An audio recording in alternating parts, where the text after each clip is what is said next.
بسم اللہ الرحمن الرحیم۔ السلام علیکم ناظرین، میں ہوں آپ کا میزبان یاسر عظیم اور تمام دیکھنے اور سننے والوں کو السلام علیکم۔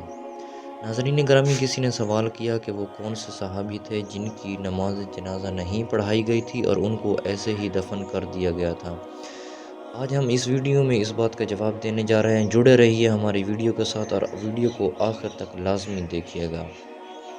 ناظرین گرامی، غزوہ احد کے موقع پر جب سارے صحابہ کی تدفین ہو رہی تھی جو غزوہ احد کے موقع پر شہید ہوئے تھے، تو آپ صلی اللہ علیہ وسلم نے ایک ترتیب فرمائی اور اس ترتیب کے مطابق جو سب سے بڑا قاری ہے اسے سب سے پہلے دفن کر دیا گیا۔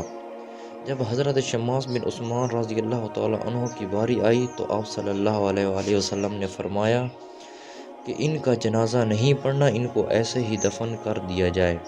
تو صحابہ نے وجہ دریافت کی، یا رسول اللہ صلی اللہ علیہ وآلہ وسلم، یہ آپ پر ایمان رکھتے ہوئے دنیا سے رخصت ہوئے ہیں، تو پھر ان کا جنازہ کیوں نہیں پڑھنا؟ تو آپ صلی اللہ علیہ وآلہ وسلم نے فرمایا، اے میرے صحابہ، جنازہ تو پڑھا جاتا ہے درجات کی بلندی کے لیے، اور حضرت شماس بن عثمان نے جنگ کے دوران میرے ارد گرد اس طرح پہرا دیا کہ اللہ تعالیٰ کو اس کا یہ عمل بہت پسند آیا۔ جہاں سے بھی تیر یا تلوار نیزہ کوئی آتا تو یہ میری حفاظت کرتے اور خود آگے ہو جاتے۔ اللہ تعالیٰ کو حضرت شماس بن عثمان کا یہ عمل بہت پسند آیا اور اللہ تعالیٰ نے حضرت شماس کو جنت میں وہ مقام عطا فرمایا جس کے آگے کوئی مقام ہی نہیں ہے، اس لیے ان کا جنازہ نہیں پڑھنا اور ان کو ایسے ہی دفن کر دیا جائے۔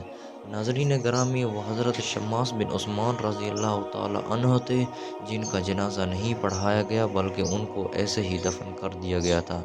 ناظرین گرامی، ہماری ویڈیو آپ کو کیسی لگی؟ مزید ویڈیوز ایسی دلچسپ دیکھنے کے لیے ہمارے چینل کے ساتھ جڑے رہیے، ہمارے چینل کو سبسکرائب کر دیں اور بیل آئیکن کا ضرور پریس کرنا۔ شکریہ۔